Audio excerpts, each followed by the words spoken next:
ওম শান্তি। আজকে 21শে ফেব্রুয়ারি 2023। আমরা শুনছি প্রাত সাকার বাংলা মুরলী আজকের মহাবাক্য। এই মহাবাক্যে বাবা বলেছেন, মিষ্টি বাচ্চারা, কোনো জিনিসের প্রতি আসক্তি রাখা উচিত নয়। দেহসহ সব কিছুর থেকে বেগার অর্থাৎ ভিখারি হতে হবে। শিবপুরী আর বিষ্ণুপুরীকে স্মরণ করতে হবে। প্রশ্ন: দীনদয়াল বাবা গরিব বাচ্চাদেরও কোন বিষয়ে নিজের সমান তৈরি করে থাকেন? উত্তর: বাবা বলেন, বাচ্চারা, আমি যেমন উদার চিত্তের অবগুণ তোমাদের থেকে নিয়ে তোমাদেরকে বাদশাহী দিয়ে থাকি, তেমনি বাচ্চারা তোমাদেরও, যদিও তোমরা বাচ্চারা গরিব, তবু তোমরাও দরাজ দিল হও। অল্প পয়সা দিয়েও এই গডলি ইউনিভার্সিটি খোলো, এতে কোনো বিশেষ খরচ নেই। ৩-৪ জন যদি এই ইউনিভার্সিটি থেকে ভালো ফল পেয়ে থাকে, তবে যে এটা খুলবে তার সৌভাগ্য। কেবল সুপুত্র হয়ে থাকতে হবে। কাম ক্রোধের বশীভূত হয়ে কখনোই সদ্গুরুর নিন্দা করাবে না। ওম শান্তি। বাপ দাদা আর মাম্মা। মাম্মা দুজন হয়ে থাকেন সংসারে, দাদি আর মা। ইনি তোমাদের বড় মা, অর্থাৎ ব্রহ্মা। ব্রহ্মাকে বড় মা বলা হয়।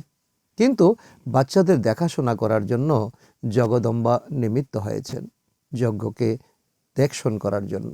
শিব বাবা হলেন বহুরূপী। তিনি তোমাদের সাথে খেলাধুলাও করেন। যেমন আনন্দ অনুষ্ঠান হয় না, বিয়েতে যখন বাগদান হয় তখনও আনন্দ অনুষ্ঠান হয়, এবং বিয়ের অনুষ্ঠানের আগে দুজনেই ছেঁড়া পোশাক পরে এবং তাদের গায়ে তেল মাখিয়ে দেওয়া হয়, যাকে গায়ে হলুদ বলা হয়। এই রীতি এখান থেকে নেওয়া হয়েছে, এই সঙ্গম যুগেরই ইয়াদগার। বাচ্চারা তোমাদেরকেও বাবা বুঝিয়ে থাকেন, বাচ্চারা সম্পূর্ণরূপে বেগার অর্থাৎ ভিখারি হতে হবে। এই হলো ঈশ্বরীয় শিক্ষা তোমাদের জন্য। কোনো কিছুই যখন থাকবে না তখনই সব কিছু পাবে। যখন একেবারে তোমরা শূন্য হয়ে যাবে তখনই পূর্ণ হবে। দেহ সমেত কিছুই যেন না থাকে, শিবপুরী বিষ্ণুপুরীর দিকেই বুদ্ধিযোগ লাগিয়ে রাখতে হবে। আর কোনো জিনিসের প্রতি যেন আসক্তি না থাকে। অবশ্যই পবিত্র হতে হবে। একটাই মার্জিন, একটাই ঈশ্বরীয় ডাইরেকশন। মীরাকে দেখো, তার কত গায়ন আছে না, তার পেছনে ইতিহাস কি? লোকলাজের প্রতি কোনো পরোয়া ছিল না, শুধু পবিত্রতার জন্যই তার এত নাম। পবিত্রতার সাথে কোনো কম্প্রোমাইজই করেনি। জ্ঞানের অমৃত মীরা পায়নি। অপবিত্র হতে তাকে অনেক বাধ্য করা হয়েছিল, কিন্তু সে কোনো কম্প্রোমাইজ করেনি। তার শুধুই শ্রীকৃষ্ণের প্রতি ভালোবাসা ছিল। কৃষ্ণপুরীতে যাওয়ার জন্য বিষ ত্যাগ করেছিল, বিকারকে ত্যাগ করেছিল। ঠিক যেমন একজন স্ত্রী তার স্বামীর চিতায় আত্মাহুতি দিয়ে সতী হয়, এ দুনিয়াতেও তার প্রচলন ছিল। এমন তো নয় যে মীরা স্মরণ করতে করতে কৃষ্ণপুরীতে গেছে। ওই সময় কৃষ্ণপুরী তো ছিল না। মীরা 500-700 বছর আগে বিদ্যমান ছিল। তার কাহিনী আজ থেকে 500-700 বছর আগে। ওই সময় তো কৃষ্ণপুরী ছিল না। মীরা খুব ভক্ত ছিল, তাই না? সেজন্য কোনো ভালো ভক্তর ঘরে তার হয়তো জন্ম হয়েছে। তার নাম কতভাবে চলে আসছে, তাকে অনেকে অনেকে ফলো করে। সেটা তো মীরার ভক্তি ছিল। তোমরা এখন হলে জ্ঞানের মীরা।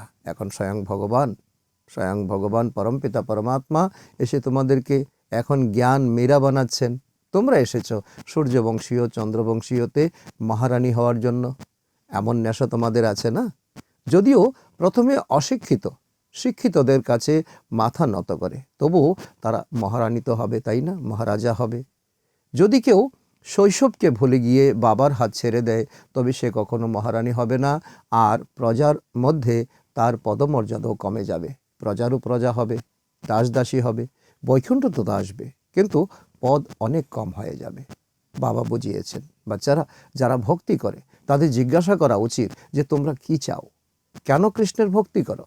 নিশ্চয়ই অন্তর চায় যে তার রাজধানীতে যাই। তার বিবেক বলে, তার ইচ্ছা জাগে, কিন্তু সেখানে যাবে কিভাবে? অসংখ্য মানুষ বলে শান্তি চাই, কিন্তু অশান্তি তো সম্পূর্ণ দুনিয়াতে। রাবণ রাজ্য সারা দুনিয়া হয়ে গেছে, তুমি একা শান্তি পেলে কি করবে? কি হবে তোমার? আমি তোমাদেরকে 21 জীবনের জন্য 21 জন্মের জন্য সুখী করে তুলতে পারি। এই শিক্ষা তোমাদেরকে দিতে এসেছি। এই সময় এই শিক্ষা তোমরা গ্রহণ করো। দেবতারা এই ভারতেই সবসময় সুখী ছিল 2500 বছর। পুনরায় সেই রাজধানী স্থাপন হচ্ছে। তুমিও সংযুক্ত হতে পারো, এই শিক্ষা তুমি গ্রহণ করতে পারো। এখানে তো শুধুই মায়ার রাজ্য, শান্তি পাওয়া সম্ভব নয়, অসম্ভব। শান্তির জন্য আলাদা জায়গা আছে, সুখের জন্য আলাদা জায়গা আছে। শান্তির জন্য জায়গা হলো পরমধাম, সুখের জন্য জায়গা হলো সত্যযুগ দুনিয়া। সুখধামে সবাই সুখী হয়, কোনো একজনও সেখানে দুঃখী হয় না, আর দুঃখধামে একজনও সুখী হতে পারে না। যেমন এই সময় তোমরা সকলে দুঃখী। এখানে যেমন রাজা রানী, তেমনি প্রজা সবাই দুঃখী আর দুঃখী হতে থাকে। প্রত্যেকটা সংসারে, প্রত্যেকটা ঘরে দুঃখী দুঃখ চলছে।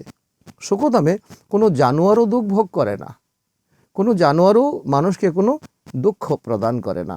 শান্তির দুনিয়ায় সম্পূর্ণ আলাদা, যাকে নির্বাণ ধাম বলা হয়। সেখানে শুধু শান্তি পাবে, সেখানে দেহ থাকবে না, সেখানে দেহবোধের কোনো রকম অস্তিত্ব থাকবে না।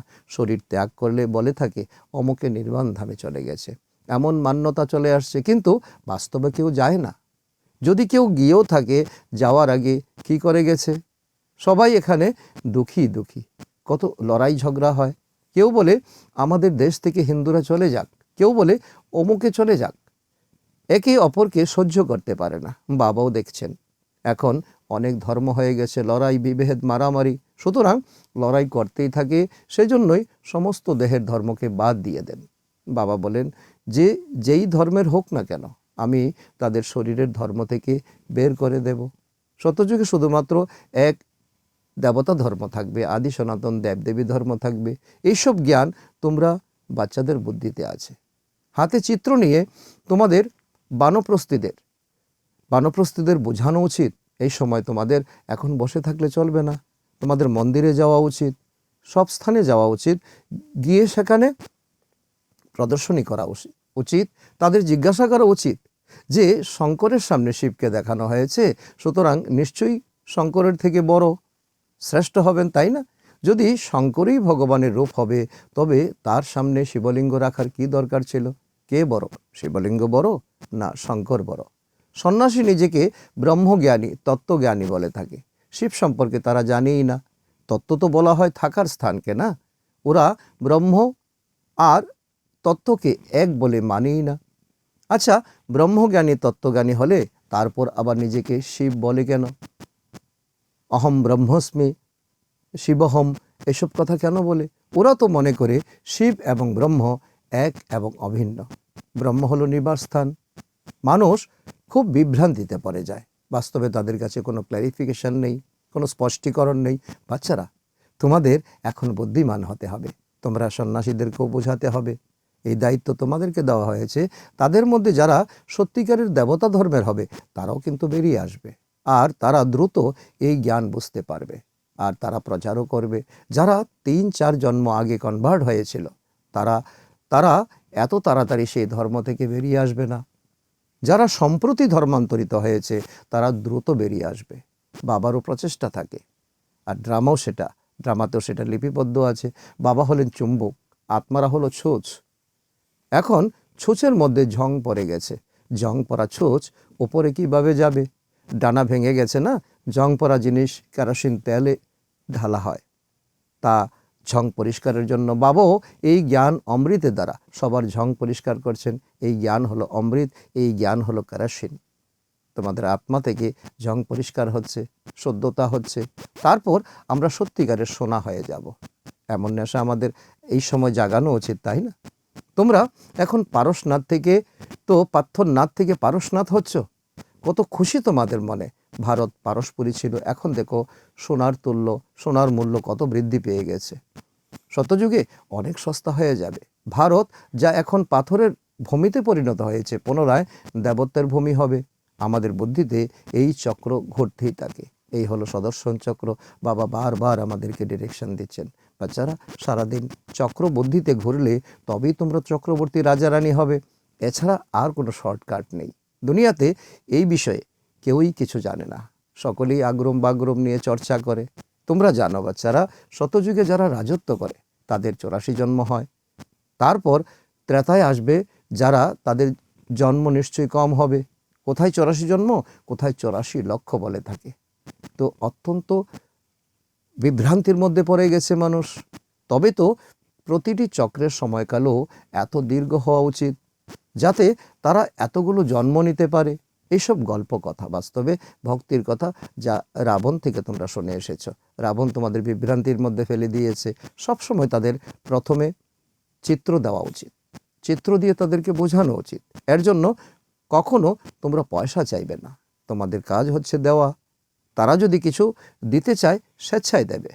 তোমাদের কাছে দাম জিজ্ঞাসা করলে বলবে, বাবা তো গরিবের প্রভু, গরিবদের জন্যই বিনামূল্যে বিতরণ করা হয়। ধনী ব্যক্তিরা যা দেবে সেটা দিয়ে আমরা আরও প্রিন্ট করব, আরও ছবি ছাপাবো। আমরা আমাদের ব্যক্তিগত প্রয়োজনে কখনো অর্থ ব্যবহার করি না। যা পাওয়া যায় মানুষের সেবায় তা আমরা ব্যবহার করি।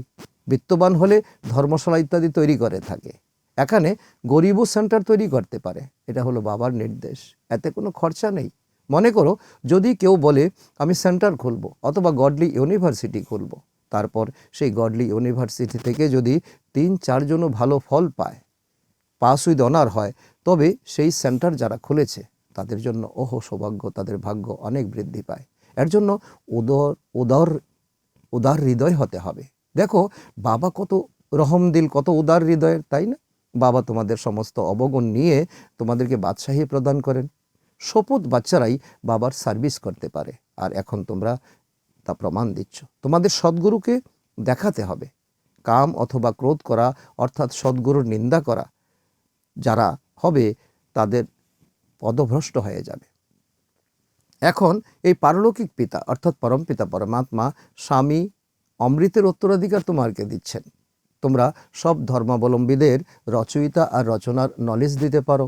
ওই রচয়িতা থাকেন শান্তিধামে, তাকে স্মরণ করে তোমরা শান্তির বর্ষা নিতে পারো। এই সুখবর তোমরা জনে জনে দিতে হবে। বর্ষা নিতে নিতে বিকর্ম বিনাশ হয়ে যাবে, আর তোমরা তার সাথে চলে যেতে পারবে পরমধামে। এই জ্ঞান সমস্ত ধর্মাবলম্বীদের জন্য, কোনো ব্যক্তির জন্য নয়, বিশেষ কোনো আত্মার জন্য নয়, সকলের জন্য এই জ্ঞান উন্মুক্ত। এই জ্ঞান সম্পূর্ণ নতুন। শাস্ত্র হচ্ছে ভক্তি মার্গের জন্য। দরজায় দরজায় ধাক্কা খাওয়া, ব্রাহ্মণকে খাওয়ানো, তীর্থ যাওয়া, এই তো ভক্তি। এখানে শুধুমাত্র একটা জ্ঞানের মাধ্যমেই তরি পার করা যায়, আর কোথাও যাওয়ার প্রয়োজন নেই। এক ঈশ্বরকেই এখানে ঈশ্বরের সাথে সংযুক্ত হওয়ার সম্পূর্ণ বিধি ব্যবস্থা করা হয়। সুতরাং মিষ্টি মিষ্টি বাচ্চারা, এখন তোমরা স্বর্গে যাচ্ছ। এই সংকল্প, এই শুদ্ধ নেশা তোমাদেরই আছে। যারা বিষ পান করে তারা বিঘ্ন তো অবশ্যই সৃষ্টি করবে, কেননা সম্পূর্ণ দুনিয়া প্রতারণায় ভরে গেছে। দেখো ভারতে পবিত্রতা নেই, সেজন্য ধাক্কা খেতে থাকে। এখানে হাঙ্গামা, স্ট্রাইক করতেই থাকে। গভর্নমেন্টের জন্য অনেক সমস্যা সৃষ্টি করে। গভর্নমেন্ট তাদের স্পষ্টভাবে বলে যে এত খরচ মেটানোর জন্য এত টাকা কোথায় পাবো? মানুষ বলে তোমরা আনন্দ করছো, পয়সা ওড়াচ্ছ, ধন একত্রিত করছো, আমরা কি অপরাধ করেছি? তো আমাদের মাইনে চাই। স্ট্রাইক করলে কাজকর্ম বন্ধ হয়ে যায়। এসব হবেই। এখন কলিযুগের অন্তিম সময় না, কোথাও সবজি পাওয়া যাবে না, কোথাও বা দুধ পাওয়া যাবে না, যত্রতত্র গণ্ডগোল হয়ে চলছে। এসব হাঙ্গামা হওয়ার পর তারপর শান্তি আসবে, আর তাকে বলা হবে বিষ্ণুপুরী, শতযুগ বৈকুণ্ঠ দুনিয়া। বিনাশ এবং তারপর বিষ্ণুপুরীর সাক্ষাৎকার তো অর্জুনকেও করিয়েছিল। তোমরাও এখন দেখছো সেই পরিস্থিতি তৈরি হচ্ছে। দেখো কোথাও বৃষ্টি হচ্ছে না, তখন তার জন্য যজ্ঞ রচনা হচ্ছে। এ হচ্ছে ম্যাটেরিয়াল যজ্ঞ। কোথাও খুব অশান্তি হচ্ছে, তার জন্য যজ্ঞ করা হচ্ছে। কিন্তু পিসফুল তো হলেন একজনই, এক পরমপিতা পরমাত্মা, ভগবান ঈশ্বর সদ্গুরু। তিনি যখন আসবেন তখন অবশ্যই শান্তি প্রদান করবেন। বাচ্চাদেরকে শান্তির দুনিয়াতে নিয়ে যাবেন, সুখের দুনিয়াতে নিয়ে আসবেন। দাতা তো হলেন একজনই, আর তো কেউ হতে পারে না। দেখো তোমরা কত আদরের বাচ্চারা, অনেক জন্ম পরে অন্তিমে এসে তার সাথে মিলিত হয়েছ। সুতরাং সম্পূর্ণ সৌভাগ্য প্রাপ্ত করে নাও। বাচ্চাদের তো টোলপুল বলা হয়, টলির মতো মিষ্টি। তোমরা বাচ্চারা হলে ভগবানের অত্যন্ত প্রিয় পাত্র। এক হলো জাগতিক মিষ্টি, এ হলো রুহানি মিষ্টি, যা আত্মিক পিতা দিয়ে থাকেন। দেহি অভিমানী হয়ে থাকতে হবে, লক্ষ্য অনেক বড়, তাই না? এতেই পরিশ্রম করতে হয়। বাবা বলেন 8 ঘন্টা দেহি অভিমানী হয়ে থাকো, তারপর শরীর নির্বাহের জন্য কাজকর্ম করো। রাতে জেগে থাকলে খুব ভালো, প্রভু প্রেম অনুভব করতে পারবে, আর কোথাও সেই প্রেম উদ্বেগ হবে না। এর মধ্যে উপার্জন আছে না। হে নিদ্রা বিজয়ী বাচ্চারা, আমি আমি বাবাকে প্রতিটি নিঃশ্বাসে নিঃশ্বাসে স্মরণ করো, বিচার সাগর মন্থন করো। দিবারাত্র যত যুগযুক্ত হয়ে থাকবে ততই বিকর্ম বিনাশ হবে, আর জ্ঞানের সাগর মন্থন করলে ততই উপার্জন হবে। বাদ বাকি সার্ভিস তো অনেক আছে। বাবাকে জিজ্ঞাসা করলে বাবা বলবেন, বসে থাকো, আরাম করো, জিজ্ঞাসা করার দরকার নেই। বাবা কি সমাজ ও মানুষের কথা কিছু ভেবেছেন? আর বাদশাহী পেতে চলছ, সুতরাং এসব এক পাশে সরিয়ে দেওয়া উচিত। তবে হ্যাঁ, প্রত্যেকের নিজের নিজের পার্ট আছে, প্রত্যেকের কর্মবন্ধন আলাদা আলাদা। সকলে এক প্রকারের কর্ম করবে না। পয়সা থাকলে অলৌকিক সার্ভিসে ব্যবহার করে সফল করে তোলো। বাচ্চারা তো বুঝতে পেরেছ না, এই জ্ঞান মার্গে বিঘ্ন অবশ্যই পড়বে, কেননা পবিত্রতার প্রশ্ন। অন্য কোনো সৎসঙ্গে পবিত্রতার কোনো প্রশ্ন নেই, যে কেউ যেতে পারে। যেই ধর্ম স্থাপন করতে আসুক না কেন, তাকে পবিত্র অবশ্যই হতে হবে। এই সময় মানুষ তো খুব নোংরা, স্বভাব আচার আচরণ একেবারে নোংরা হয়ে গেছে, অনেক বিঘ্ন তৈরি করবে, মিথ্যা কলঙ্ক দেবে। এসব বিষয়ে ভয় পাওয়া উচিত নয়। যা কিছুই ঘটুক না কেন, ঘাবড়ে যাওয়া উচিত নয়। 5,000 বছর আগেও কলঙ্ক লেগেছিল, এখনও কলঙ্ক লাগবে। তো বানিয়ে বানিয়ে মিথ্যা মিথ্যা কথাও বলবে, তাতে তোমাদের সেন্টিমেন্ট বাড়ানোর কোনো প্রয়োজন নেই। কারো রেসপন্স ঠিক মতো না পেলেও তো গণ্ডগোল করে থাকে। ধীরে ধীরে সন্ন্যাসী, উদাসী ইত্যাদি ধর্মাবলম্বীরও আসবে। সবাইকে বাবার নলেজ অবশ্যই দিতে হবে। এই চিত্র সম্পূর্ণ দুনিয়াতে যাবে। কখনো ক্রোধের বশীভূত হয়ে তর্ক বিতর্ক করা উচিত নয়। যতই কেউ নিন্দা করো, ক্রোধ করা উচিত নয়। বাচ্চাদের রিফ্রেশ হয়ে সার্ভিস করতে হবে। দিন দিন কায়দা কানুন সংশোধন হতে থাকবে। দুনিয়ার কায়দা কানুন তো বিগড়াতেই থাকবে, কেননা তমপ্রধান হয়ে গেছে না। সকলে তমপ্রধান দুনিয়াতে, তমপ্রধান হয়ে তমপ্রধান কার্যকলাপ করছে। আমরা তো শতপ্রধান হচ্ছি, এখানেই পার্থক্য। আচ্ছা, তোমরা বাচ্চারা হলে রাজ ঋষি, তোমরা বলে থাকো আমরা তপস্যা করছি বানপ্রস্থে যাওয়ার জন্য। এমন উত্তর দেওয়ার মতো কোনো মানুষের বুদ্ধি নেই। এখন তোমরাই সেই বুদ্ধিমান আত্মা। ওরা তো বানপ্রস্থ সম্পর্কে জানেই না বাস্তবে কাকে বলে। তোমরা বলবে আমরা হলাম রাজযোগী, জীবন মুক্তির জন্য তপস্যা করছি। শেখাচ্ছেন পারলৌকিক পরমপিতা পরমাত্মা স্বয়ং শিব বাবা, যিনি জ্ঞানের সাগর, দয়ার সাগর, আনন্দের সাগর। মাতারা এইভাবে বসে বোঝালে সবাই অবাক হয়ে যাবে, অবাক হয়ে তোমাদের কথা শুনবে। তাদের বলো, আমাদের পারলৌকিক পরমপিতা পরমাত্মা পড়াচ্ছেন, আমরা এই পড়াশোনা পড়ে আপনাদেরকে এই পড়াশোনার সারমর্ম আলোচনা করছি, অনুভব শেয়ার করছি ভবিষ্যতের উচ্চপদ প্রাপ্ত করার জন্য। আচ্ছা, মিষ্টি মিষ্টি হারানিদি বাচ্চাদের প্রতি মাতা পিতা বাপদাদার স্মরণের স্নেহ সুমন আর সুপ্রভাত। আত্মাদের পিতা তার আত্মারূপী বাচ্চাদেরকে জানাচ্ছেন নমস্কার। আমরা আত্মারূপী সন্তানরা আমাদের মাতা পিতা বাপদাদাকে জানাই স্মরণের স্নেহ সুমন এবং সুপ্রভাত। ধারণার জন্য মুখ্য সার 1 নম্বর, যদিও কেউ অপমান করে আমাদের ক্রোধ করা উচিত নয়, কারো সাথে তর্ক বিতর্ক করা উচিত নয়, রিফ্রেশ হয়ে সার্ভিস করতে হবে। নাম্বার 2, নিদ্রাকে জয় করতে হবে, রাত জেগে বাবাকে স্মরণ করতে হবে আর জ্ঞান মন্থন করতে হবে। দেহি অভিমানী হয়ে থাকার অভ্যাস করতে হবে। বরদান, অপেক্ষা করা ছেড়ে ব্যবস্থা করতে পারা, বিয়োগীর পরিবর্তে সহযোগী এবং সহযোগী ভব। তার অর্থ হলো, কিছু বাচ্চারা অপেক্ষা করে এটা দূর হলে তবে মুক্ত হব, এই দ্বন্দ্ব বিরোধিতা যখন থামবে তখন আমি মুক্ত হব। কিন্তু এমনটা হয় না। মায়ার বিঘ্ন তথা পরীক্ষার প্রশ্নপত্র সময়ে সময়ে বিভিন্ন রূপে আসবেই। যতক্ষণ তোমরা পুরুষার্থ করছো আসতেই থাকবে, কখনো সহযোগী, কখনো অসহযোগী। এমনটা নয়। আজকের স্লোগান, নিজের উৎসাহ উদ্দীপনার দ্বারা অনেক আত্মাদের উৎসাহকে বৃদ্ধি করা। এই হলো প্রকৃত সভা, যা তোমরা এই সময় করছো। আজকের সমান আমি সহযোগী এবং সহযোগী আত্মা। আচ্ছা, ওম শান্তি।